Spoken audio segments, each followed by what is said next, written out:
We want to empower and help our supporters have conversations about sex and gender, and have, bring the grown-ups back into the room. And this book is a secret weapon to do that.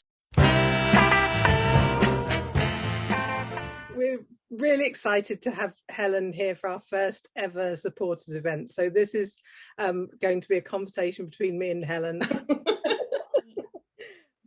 The fact that there was this pushback was the thing that always made me realize that I had to keep going on this. That was, if they'd ever stopped, I might have stopped, because this isn't, this isn't my thing. This blew up my life. Absolutely loved. I loved David Aronovich's review. And I know some people were sort of cross with him for saying that I was too angry. But there's a dirty little secret in journalism. If you do a review, you have to criticize something. You can't just say it's all great. So there's an element of that.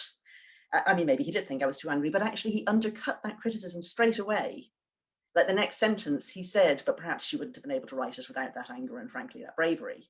So, he was just trying to find a way to say the people it matters to persuade are not the ones who will be persuaded by shouting. And that's so, so, so true.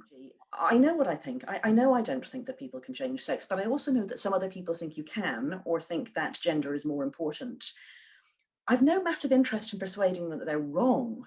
What matters to me is the public policy. When I think it'll get to the point that men come in and they say something and it ends, and they will say, the women didn't do it right, or the wrong people spoke about it, or they spoke about the right thing but in the wrong way. And if they've stopped sterilizing children, okay, it's not fair, but it's never been fair. What's happening now isn't fair either.